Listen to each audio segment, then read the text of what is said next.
എന്നെ സ്നേഹിച്ചുവോ, ഇതെത്രയും വിചിത്രമേശുരക്ഷക.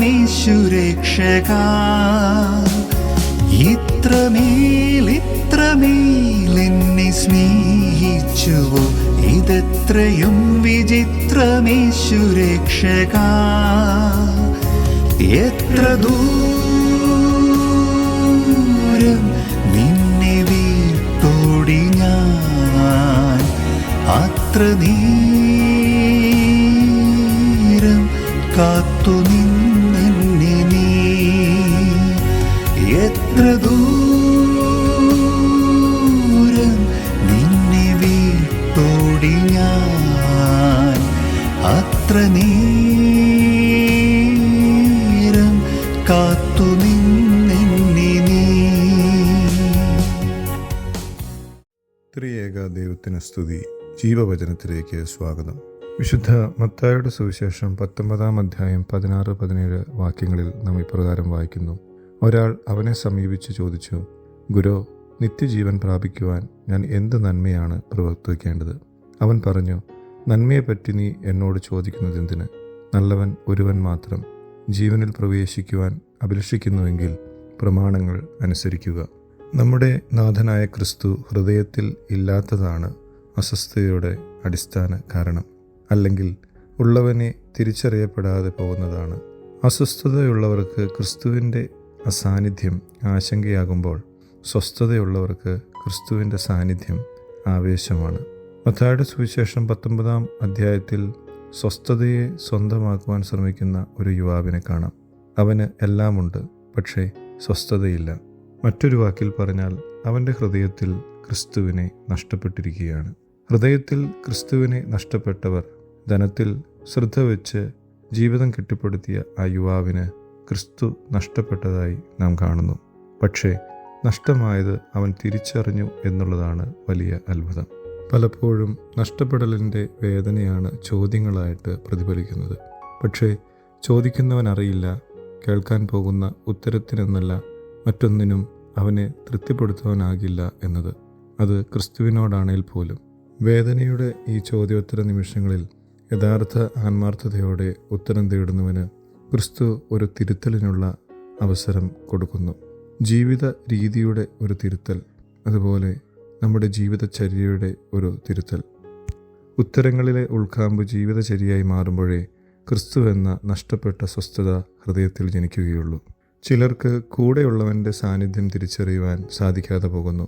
ഗെത്സമനയിലെ മരണവേദനയിൽ അവർക്ക് കണ്ണുകളിൽ നിദ്രാഭാരം നിറഞ്ഞത് നാം കാണുന്നു.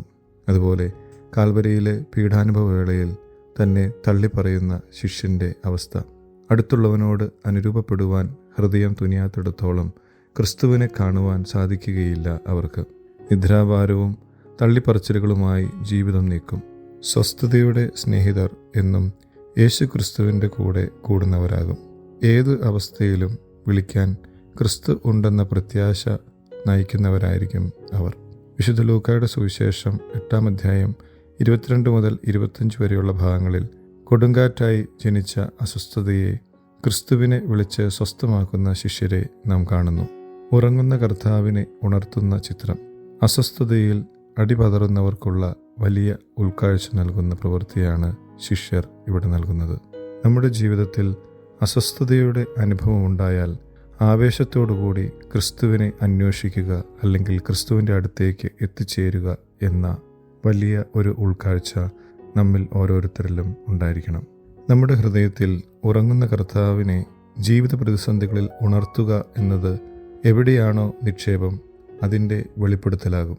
സ്വസ്ഥതയുടെ സ്നേഹിതർക്ക് ഏത് അസ്വസ്ഥതയിലും ക്രിസ്തു ഒരു വിളിക്കപ്പുറത്താണ്. വലിയ നോമ്പിൻ്റെ ഈ ദിവസങ്ങളിലൂടെ നാം യാത്ര ചെയ്യുമ്പോൾ നമ്മുടെ ഹൃദയം എവിടെയാണ് അടിസ്ഥാനമിട്ടത് എന്ന് ധ്യാനിക്കുവാനും ചിന്തിക്കുവാനും നമുക്ക് ഓരോരുത്തർക്കും ഇടയാകണം.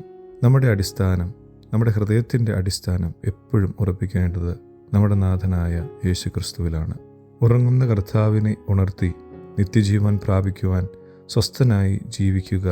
നമ്മുടെ ജീവിതത്തിലെ ഭാരങ്ങൾ എന്തെല്ലാമുണ്ടോ അവയെല്ലാം ക്രിസ്തുവിലേക്ക് സമർപ്പിക്കുക എന്നീ ചിന്തകൾ നമ്മുടെ ഹൃദയത്തെ തൊട്ടുണർത്തട്ടെ. നമ്മുടെ ജീവിതത്തിൽ സ്വസ്ഥതയുടെ തമ്പുരാനായ കർത്താവ് യേശു മിശിഹായെ കൂടെ കൂട്ടുവാൻ നാം ഓരോരുത്തരും തയ്യാറാണോ എന്ന് ചിന്തിക്കുവാൻ നമുക്ക് ഇടയാകണം. അതുകൊണ്ടാണ് ഗായകൻ ഇപ്രകാരം പാടുന്നത്: കർത്താവിൽ എന്നും എൻ്റെ ആശ്രയം, കർത്തൃസേവയൊന്നാണെൻ ജീവിതം. കഷ്ടമോ നഷ്ടമോ എന്തു വന്നിടിലും കർത്താവിൻ പാദം ചേർന്നു പോകും ഞാൻ. ആർത്തുപാടി ഞാൻ ആനന്ദത്തോടെ കീർത്തനം ചെയ്തെന്നും വാഴ്ത്തുമെന്നേശുവേ. ഇത്ര നൽ രക്ഷകൻ വേറെയില്ലൊഴിയിൽ, ഹല്ലേലൂയ പാടും ഞാൻ.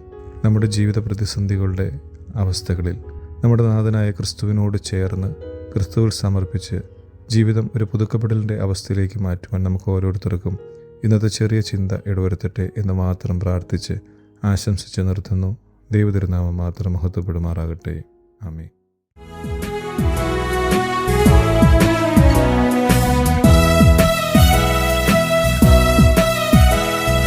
കർത്താവിലെന്നും എൻ്റെ ആശ്രയം, കർത്തൃസേവ തന്നെ എൻ്റെ ആഗ്രഹം.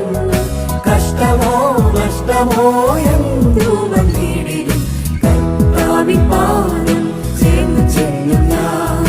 കഷ്ടമോ നഷ്ടമോ എന്തു വന്നിടിലും കർത്താവിൻ പാദം ചേർന്ന് ചെല്ലും ഞാൻ.